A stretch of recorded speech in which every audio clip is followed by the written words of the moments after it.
Bom dia a todos. Bom dia, Carlos. Obrigado pela apresentação. E obrigado a todos por participarem do seminário de hoje. Como o Carlos mencionou, o tema de hoje vai ser a física ambiental mais focada na parte das plantas.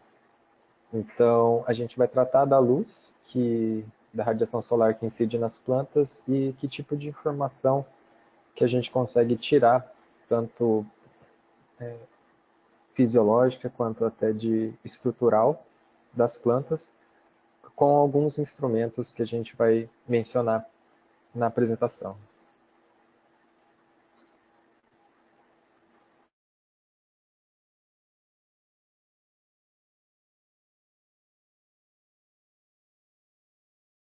Então, esse é o programa do seminário de hoje.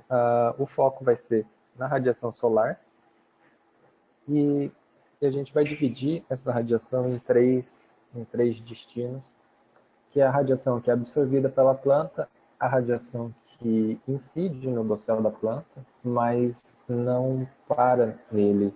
É transmitida através do dossel e atinge o solo abaixo dele. E uma terceira parte que atinge o dossel da planta e é refletido de volta para a atmosfera.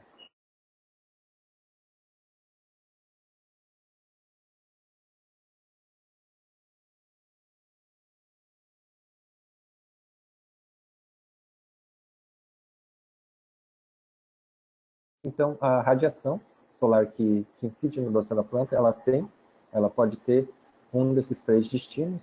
Parte dela é absorvida pela planta, parte incide no dossel e reflete de volta, e uma parte dela atravessa e chega na parte inferior do dossel dessa planta. Primeiro, a gente vai mencionar rapidamente a parte dessa radiação que é absorvida pelo dossel da planta. Então, a luz, a radiação solar, é um dos recursos que a planta utiliza para a realização da fotossíntese, além do gás carbônico, da água e dos nutrientes, para sua sobrevivência, ela absorve essa luz para transformar a energia luminosa em energia química pelo processo da fotossíntese. E a porção, a quantidade de radiação solar que é absorvida pela planta depende principalmente de dois fatores. Um deles é a própria estrutura dessa planta, a cobertura vegetal que ela tem, a quantidade de folhas e de órgãos fotossintéticos, a disposição desses órgãos, principalmente das folhas, o ângulo de incidência, de inserção dessas folhas, que altera também a área do dossel que fica exposto para a radiação luminosa. E também, um segundo fator é a própria faixa do espectro luminoso. Então, aqui a gente tem o espectro, parte do espectro luminoso que a gente encontra, e com foco principalmente na faixa do espectro visível, que vai ali de 300 a 700 nanômetros, que é o espectro da luz que a planta, de fato, absorve e utiliza para sua fotossíntese.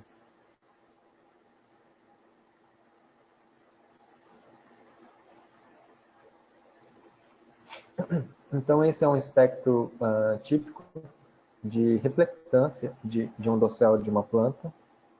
Aqui, novamente, a gente traz uma parte do seu comprimento de onda, de 450 a 950. E tem aqui, a gente tem dentro dessa faixa a parte visível do espectro, que inclui as faixas azul, verde e vermelha, que principalmente essa parte que é absorvida pela planta para a realização da fotossíntese.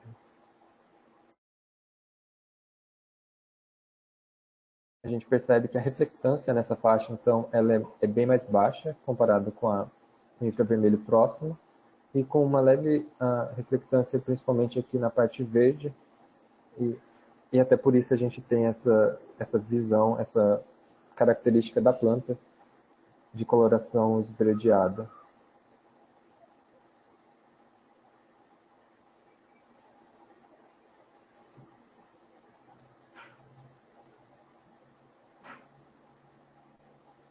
Agora a gente vai passar para a segunda parte da radiação, que é aquela luz que incide no dossel da planta, mas que não para no dossel. Ela é transmitida e chega até a parte de baixo da planta.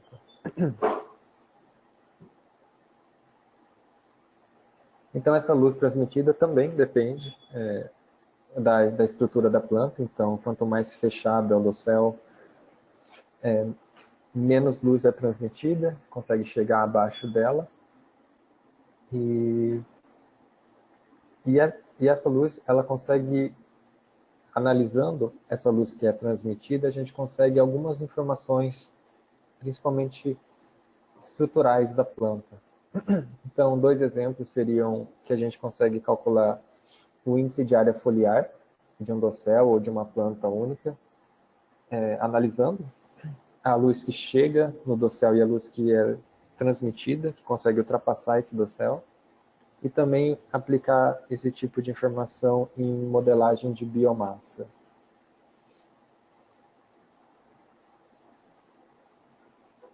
Então, rapidamente, para definir o que seria o índice de área foliar, é a área foliar total, considerando uma das faces da folha, por unidade de área de solo que ela ocupa, a área ocupada por aquela planta. Então, é como se nós pegássemos uma área, definíssemos uma área que tem a vegetação, tirasse todas as folhas dessa vegetação e colocasse elas num plano, tentando cobrir a área definida no solo, a área ocupada por essas plantas. O número de vezes que a gente consegue cobrir essa área utilizando as folhas dessa planta é o índice de área foliar. Até por ser um índice no qual a gente divide área por área, ele é um parâmetro sem unidade, e uma escala comum de se encontrar vai desde zero, quando a gente não tem nenhum tipo de vegetação nessa área, ou seja, não existe folhas na área escolhida, até valores de 7, 8, que são áreas bem ocupadas por plantas bem densas.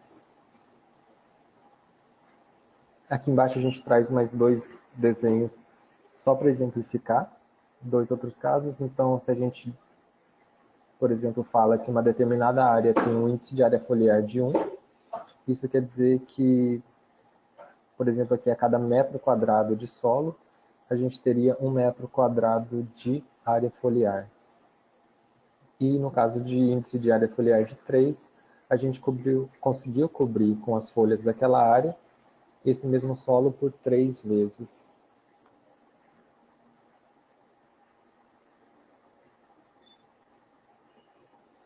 O IAF tem algumas utilidades que a gente listou aqui.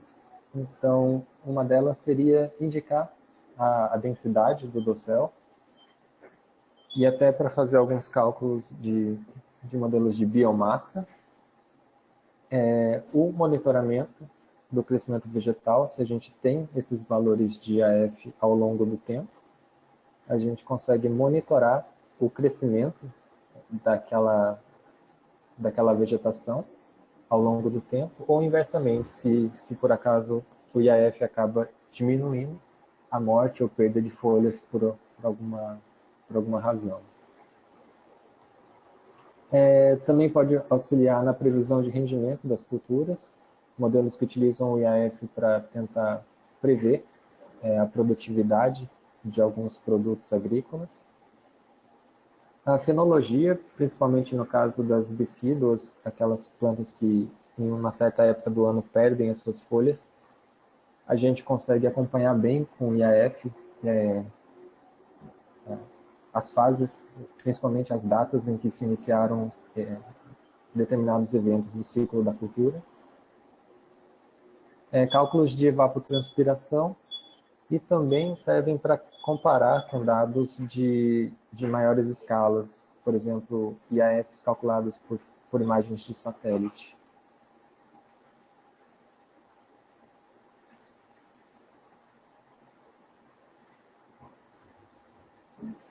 Então, só para exemplificar o uso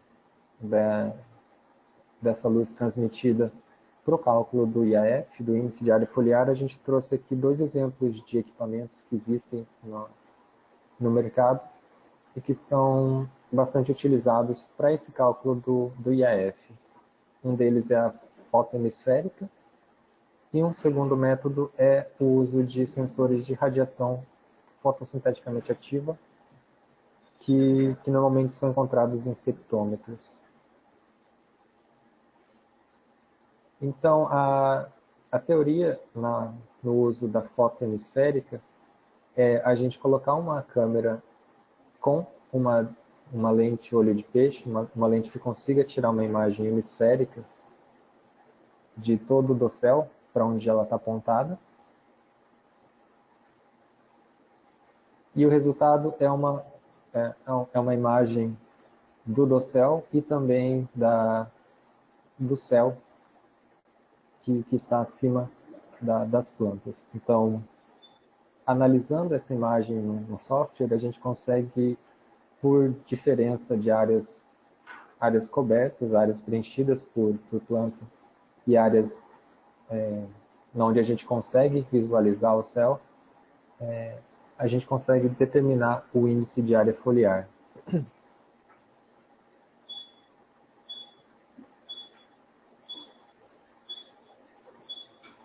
Esse é um outro exemplo de imagem que a gente consegue tirar com esse tipo de equipamento. E essa é uma imagem legal que a gente consegue ver como ela funciona, ou seja, o que a gente precisa definir. Então, nessa imagem, a gente consegue ver tanto o dossel de plantas quanto a parte do céu, mas a gente consegue ver também algumas limitações, alguns problemas que a gente tem que trabalhar para conseguir um cálculo mais preciso do IAF.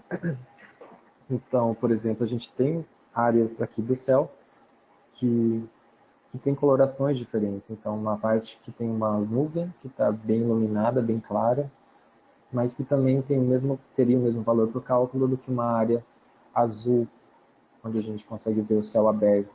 Então, fazer essa distinção é bastante importante, mostrar que essas áreas não são do céu. Áreas mais escuras também do próprio dossel, do caule, resultante de sombra, por exemplo. E também quando aparece o disco solar na foto. Então, normalmente, se é um horário em que o sol aparece na imagem, ele acaba clareando um pouco mais a área ao redor dele, o que pode subestimar o valor do dossel naquele momento. Então, como todo método, ele tem vantagens e desvantagens. Uma vantagem da foto hemisférica é que ela te dá mais informações do que só o IAF. Então, se você tem um acompanhamento, por exemplo, ao longo do tempo, de um mesmo local, você consegue outras informações, que não só o IAF, e até por exemplo, o próprio traçado que o Sol percorre ao longo de um dia, naquele determinado ponto, que pode ajudar também em estudos até do subbosque. Então, se você quiser saber a incidência de Sol em determinado ponto abaixo do dossel de uma planta mais alta. E outra vantagem também é que são imagens que a gente analisa naquele momento, mas que ficam guardadas e que podem ser revisitadas no futuro, caso necessário. A desvantagem, como a gente mencionou, é uma limitação um pouco com relação ao horário de uso. Então, escolher horários em que essas influências de sombra e de presença de sol na imagem não interfiram tanto no uso do método. Até porque a gente precisa colocar uma câmera embaixo do dossel, existe uma limitação no seu uso quando a cultura é mais baixa. Então, é preciso que o dossel tenha uma altura suficiente para que toda a sua folhagem fique em cima que apareça na imagem da câmera. E também existe uma certa subjetividade na escolha dos limiares de coloração, até na hora de distinguir dossel de céu aberto. Um outro método que a gente pode mencionar aqui é o septômetro. Então, o que ele trabalha, ele vai medir, de fato, uma faixa da radiação, que é aquela faixa visível que a gente mencionou no início. Então, como a gente está trabalhando aqui principalmente com dossel de plantas, o que interessa para a gente é a parte visível. Então, o septômetro tem sensores que medem radiação, mas na faixa fotossinteticamente ativa. Naquela faixa de 400 a 700 nanômetros. E o que ele mede é um fluxo de fótons, então é uma quantidade dada em micromols, que atinge uma certa área por determinada unidade de tempo. E como ele trabalha a radiação transmitida, a gente consegue prever a necessidade de ter tanto uma referência, ou seja, quanto de radiação que chegou na planta, para depois medir quanto dessa radiação total que chegou, atravessou o dossel da planta e chegou abaixo dela. Pode ser num terço do dossel, dependendo do objetivo do estudo. Mas a gente sempre precisa dessas duas quantidades. A radiação que chegou, então ela pode ser tirada em cima do dossel da planta, com um sensor de referência, com a própria barra de sensores do equipamento. Ou se o dossel for muito alto, tirar em uma clareira, por exemplo, ou até a utilização de um sensor externo instalado num poste, por exemplo.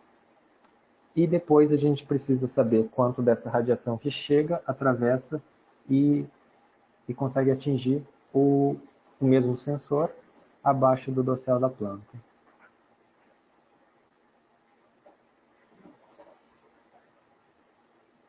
Então, um septômetro ele utiliza algumas informações, não só essas duas radiações medidas, que são fundamentais, mas ela também precisa de outros parâmetros para calcular o IAF.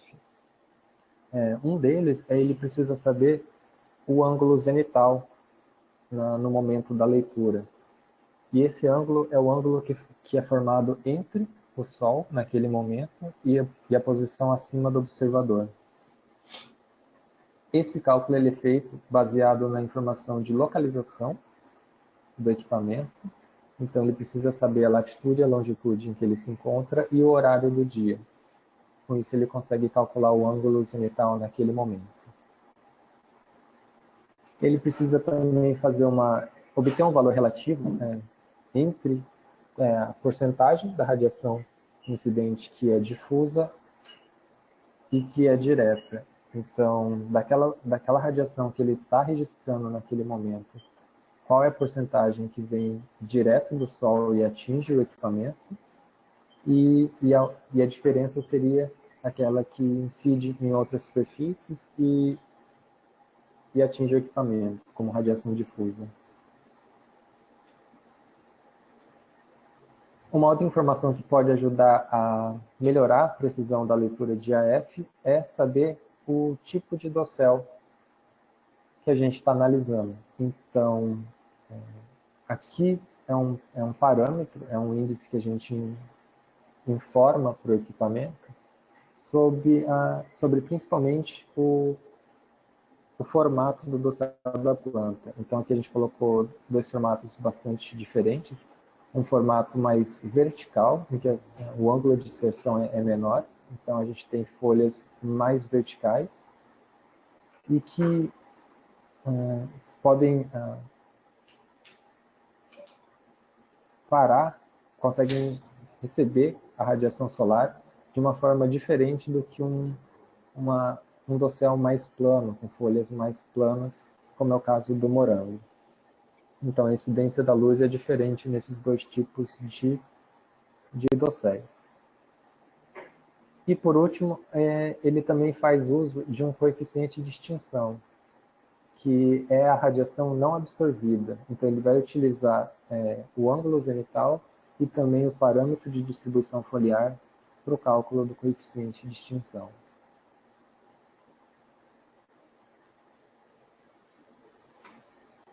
Como vantagens desse método, ele é um método não destrutivo, então a gente não precisa tirar as folhas da planta para fazer essa medição, o que permite que a gente consiga também fazer a medição de uma mesma área ao longo do tempo, sempre voltando nessa área com o instrumento para acompanhar o crescimento ou não daquela cultura. Relativamente barato, porque um mesmo equipamento consegue fazer leituras em diferentes pontos. A leitura é praticamente instantânea e normalmente os equipamentos eles já são portáteis, especificamente para uso em campo. Como desvantagens, existe essa necessidade, como ele precisa de uma leitura de incidência e de transferência de luz, é sempre necessário atualizar a nossa referência, quanto de luz que chega, para a gente medir depois quanto de luz que atravessa. O que pode ser um pouco complicado, principalmente em dosséis mais altos. E uma outra desvantagem também é que ele vai fazer o cálculo do IAF, baseado nessa transmissão de luz, do local como um todo. Então, principalmente se a gente tiver uma área com diferentes espécies, ele vai tirar um IAF médio daquele local, mas ele não vai fazer distinção do IAF por espécie.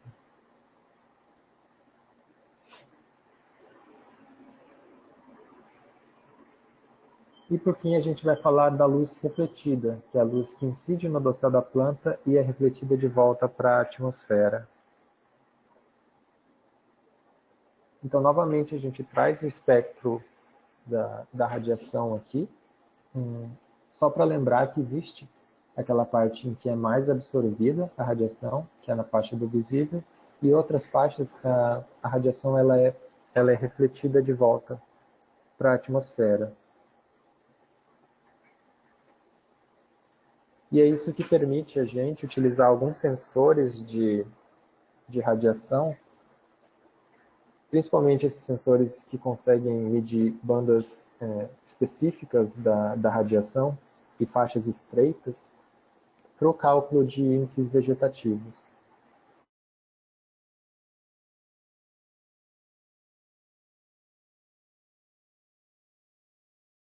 A gente vai mencionar aqui dois deles, o NDVI, que é o índice de vegetação por diferença normalizada, e o PRI, o índice de reflectância fotoquímica.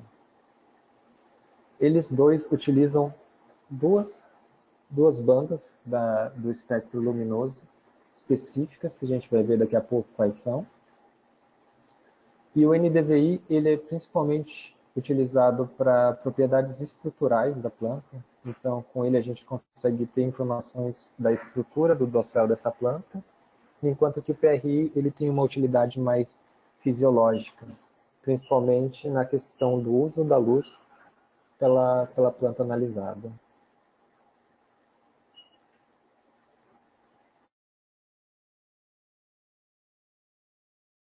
Então, primeiro o NDVI. O NDVI ele vai utilizar esses dois espectros destacados no gráfico. Então, ele vai medir uma banda aqui na faixa do vermelho, que é uma faixa que é bem absorvida pela planta, e a outra faixa fica no infravermelho próximo. E esse gráfico ele ajuda a gente a entender o porquê que esse método funciona. Aqui a gente tem desde um gráfico de uma reflectância num solo completamente exposto, e a gente percebe que não existe uma reflectância maior, né, nessa faixa, e que fica bem próximo do infravermelho próximo também. Então, a diferença da reflectância nesses dois pontos, nessas duas bandas, é pequena. À medida em que a gente vai colocando plantas nesse local, a diferença entre as duas bandas começa a ficar mais evidente, mais forte, e é baseado nisso que a gente consegue calcular o NDVI. Então, à medida que a gente vai colocando mais plantas, a absorção da radiação na faixa do vermelho vai aumentando, ou seja, ela vai refletindo cada vez menos, enquanto que ela vai refletindo mais no infravermelho próximo.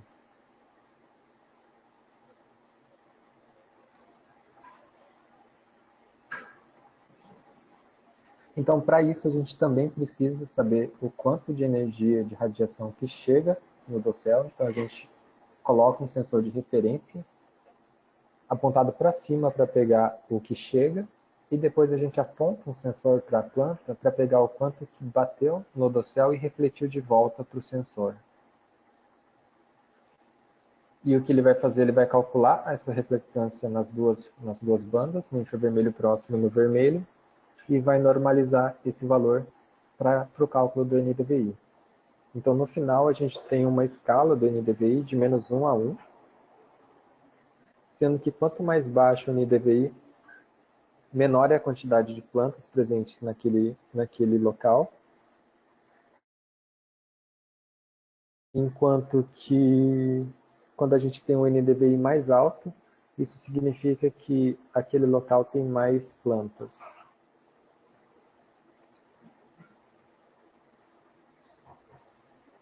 Esse gráfico também exemplifica o que a gente mencionou anteriormente. Ele tem diferentes IAFs, então desde IAFs baixos, com pouca quantidade de planta no local, até IAFs mais altos, e o gráfico de reflectância do espectro luminoso. Então, aqui, igual aquele gráfico do solo, a gente percebe que a diferença no IAF mais baixo é menor entre a faixa do vermelho e do infravermelho próximo, e à medida em que a gente vai aumentando o IAF, vai colocando mais folhagem, ela vai ficando mais evidente, até o momento em que ela acaba perdendo até um pouco da sua sensibilidade, as curvas vão se sobrepondo. Então, a absorção altera a faixa do vermelho por causa do defeito da clorofila, da própria absorção da radiação na faixa visível para a utilização para a fotossíntese, enquanto que a reflectância na faixa do infravermelho vai se alterando pela estrutura da célula foliar. Esse gráfico exemplifica uma das utilidades do NDVI, que é o próprio acompanhamento do desenvolvimento da planta. Então, esse gráfico é de uma área em que a planta é decídua, então, em um certo momento do ano, ela acaba perdendo todas as suas folhas. E foi comparado os números de IAF, que é o Leaf Area Index aqui em cima, com o próprio valor de NDVI. E se encontrou uma boa correlação entre eles. Apesar do NDVI não dar o valor absoluto do IAF, ele mostra o mesmo comportamento que o próprio IAF. E só uma questão de inferência, quando à medida em que o solo é exposto, não tem muitas plantas, a tendência é o NDVI ficar próximo de 0. Quanto mais plantas a gente coloca, mais próximo do 1 ele vai ficando. E valores negativos podem identificar outros tipos de superfícies, como a própria água. O NDVI, portanto, tem essa informação de IAF, não em valores absolutos, mas existe uma relação de tendência, bem correlacionada entre os dois. Pode ser utilizado no cálculo de biomassa e também para monitoramento da vegetação através de imagens de satélite. Ele também pode ser utilizado para diferenciar a saúde das plantas. Então, uma mesma planta, dependendo do seu nível de nutrição ou de saúde mesmo, ela pode oferecer dois valores diferentes de NDVI, dependendo do estado de saúde dela e da reflectância do espectro luminoso.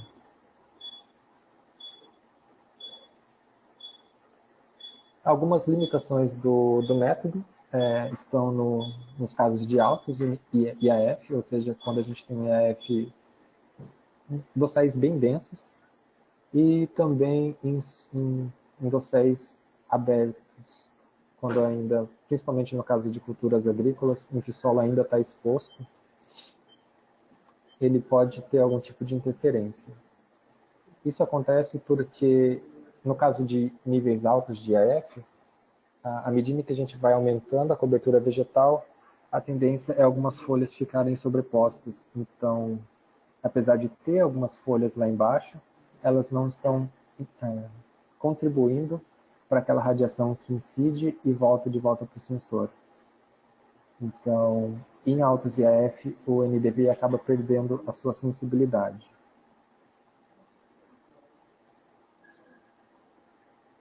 O que não é tão grave se o objetivo for estudar realmente a produção de biomassa, porque, de fato, a questão da fotossíntese é mais influenciada por aquelas folhas expostas, de fato, à radiação.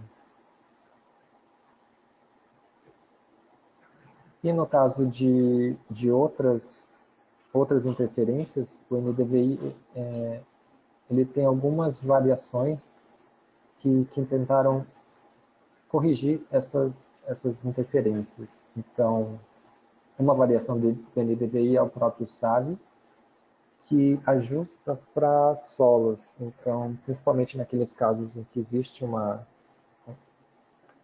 exposição do solo abaixo da cobertura vegetal, ele pode ser utilizado porque ele traz um fator de ajuste, que é o L, para tentar diminuir esse efeito da presença do solo no índice NDVI. Então, é um valor que a gente infere baseado na cobertura vegetal, se ela é mais coberta ou menos coberta.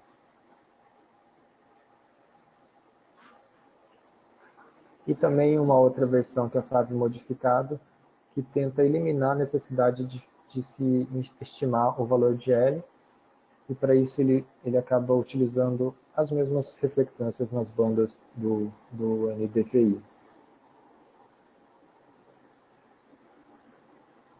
O EVI, ele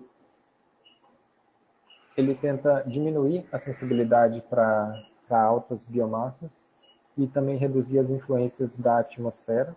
Ele acaba incorporando mais uma reflectância, além do vermelho e infravermelho próximo, na faixa do azul.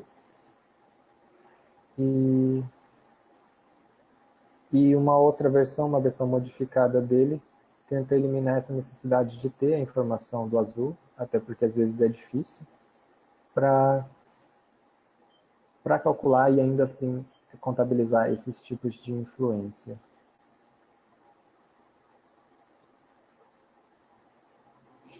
E agora, mudando do NDVI, que era mais estrutural, para o PRI, o PRI ele tem a mesma forma de cálculo, então ele também mede a reflectância em dois espectros, duas bandas do espectro.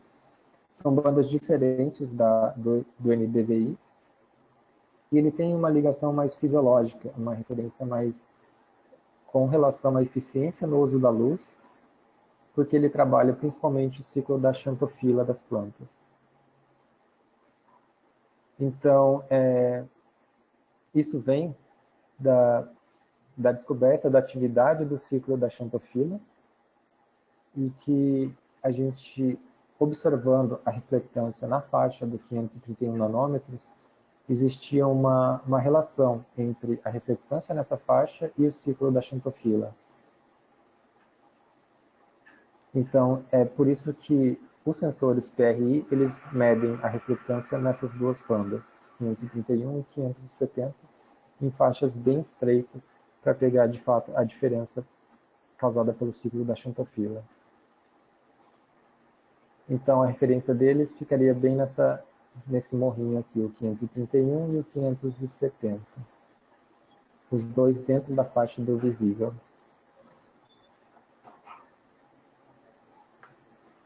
O ciclo da xantofila, ele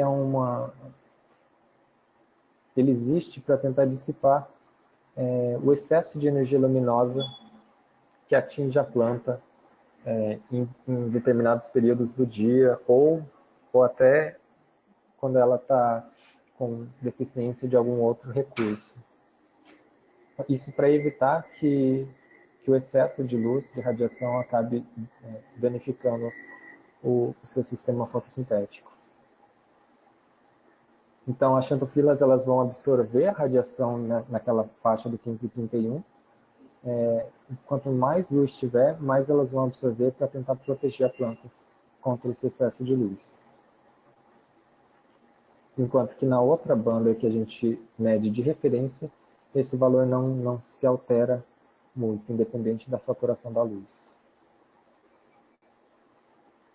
Então, as xantofilas elas podem ser encontradas nas 3 formas de viola xantina, passando pela anteraxantina e uma terceira forma que é a zeaxantina.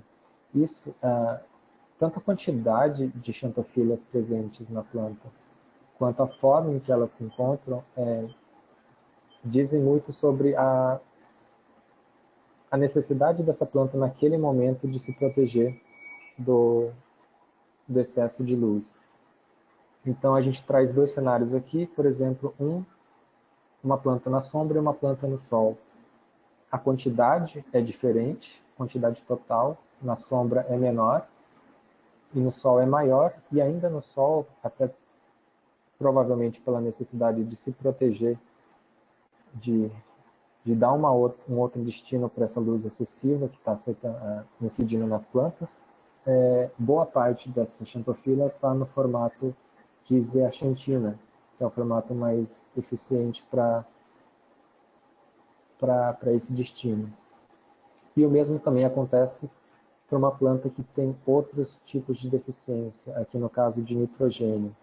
Então, essa é uma planta mais saudável, ela tem uma menor quantidade de xantofilas e boa parte delas está no formato de viola xantina.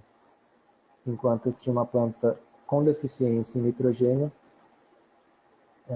precisa de uma maior proteção, fotoproteção, então ela tem uma quantidade maior e boa parte dela está em formato de zeaxantina. Então esse é um tipo de gráfico que a gente consegue obter comparando a radiação solar ao longo do dia, aqui em torno de 2 horas mais ou menos do dia, e o PRI. Então, à medida em que o céu está coberto, o PRI ele tá próximo de 0, e à medida em que o céu vai se abrindo, a incidência de sol vai aumentando, e existe também uma maior necessidade de proteção através do ciclo da xantofila. Então, o PRI ele se altera. Depois ele retorna quando não há necessidade dessa proteção mais. Uma outra utilidade que vem sendo estudada para esses dois, principalmente esses 2 índices, é o cálculo da produtividade primária bruta, que considera a radiação fotossinteticamente ativa, a fração absorvida e a eficiência no uso da luz, para tentar correlacionar com a mesma fórmula utilizando o NDVI e o próprio PRI. Isso porque o NDVI teria essa função estrutural, enquanto que o PRI teria essa relação com a própria eficiência no uso da luz pela planta. Então, só para resumir um pouco do que foi trabalhado no seminário de hoje, alguns pontos importantes discutidos é que a luz incidente na planta, quando ela atinge a planta, ela pode ter 3 destinos, que é ser absorvida e utilizada pela planta, ser refletida ou atravessar e chegar abaixo dela. E vários fatores influenciam para esses destinos, principalmente a a cobertura vegetal, a estrutura desse dossel e a banda analisada da luz. No caso da luz transmitida, quanto mais baixo o IAF, a cobertura vegetal, maior é a transmitância, ou seja, tem menos folhas para interromper a transmissão dessa luz, então a maior parte dessa luz vai atravessar o dossel. E ao contrário disso, se a gente tem um dossel bastante fechado, uma menor parte dessa luz vai ser transmitida. No caso da luz absorvida, em baixos IAF, até por ter uma quantidade menor de folhas, a absorvância também vai ser menor, e quanto maior, mais absorção da radiação vai existir. No caso da reflectância, depende também do IAF. Então, se a gente tem uma pequena cobertura de folhas, quantidades parecidas na faixa do visível e do infravermelho próximo vão ser refletidas, e à medida em que a gente vai aumentando a cobertura vegetal, essa disparidade vai aumentando. Então, o vermelho vai sendo muito mais absorvido, enquanto que o infravermelho próximo vai ser refletido.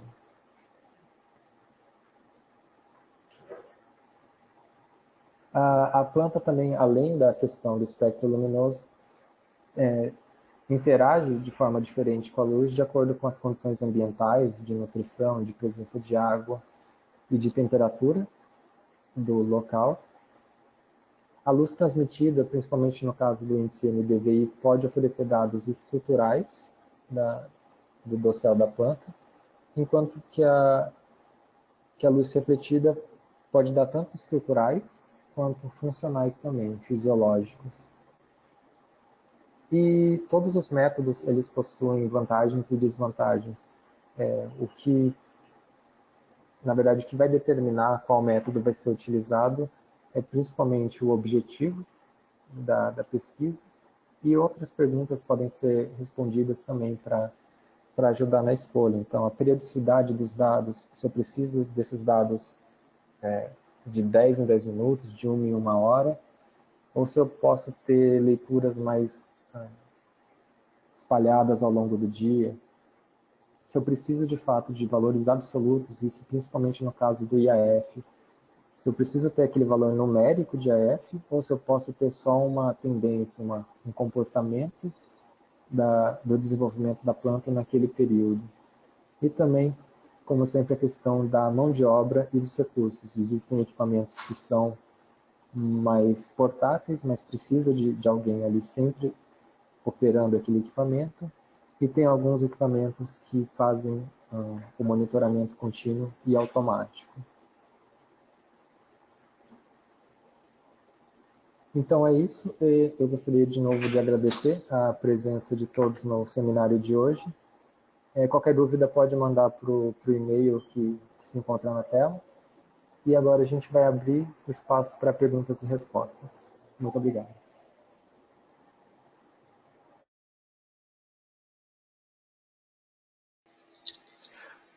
Muito obrigado, Fábio, pela excelente apresentação. Obrigado a todos os participantes que nos prestigiaram nessa manhã. Nós vamos então agora abrir a sessão de perguntas e respostas. Então os participantes podem enviar suas perguntas utilizando o painel do GoToMeeting. Basta digitar a sua pergunta e nos enviar. Nós já temos algumas perguntas aqui que foram enviadas durante a apresentação. Mas antes de iniciar essa sessão de perguntas e respostas, gostaria de enfatizar especialmente aqueles que chegaram depois que a apresentação já havia iniciado, que é possível baixar uma cópia da apresentação em PDF.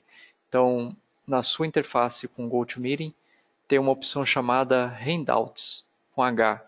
Handouts, basta clicar nessa opção e você vai baixar uma cópia em PDF.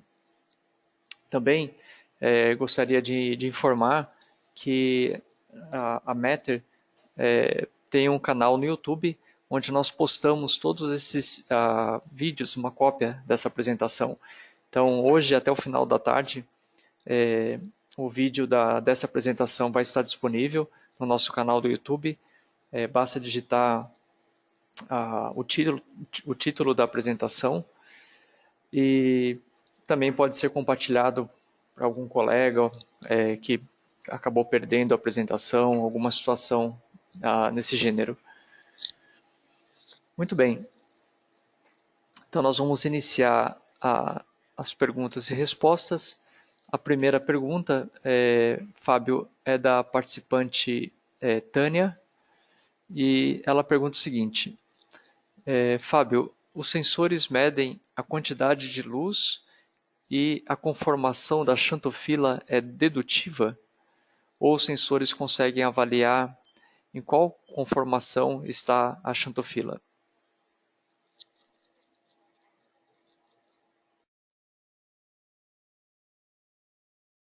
Bom dia, Tânia. Os sensores que fazem o cálculo do PRI, eles vão te dar apenas um índice numérico. Então, assim como o NDVI, a amplitude do PRI vai de -1 a 1. E o que o usuário desse sensor vai ter no final é um valor de PRI numérico que vai te informar, principalmente comparativamente, se naquele momento a planta ela está fazendo maior uso do ciclo da xantofila ou não.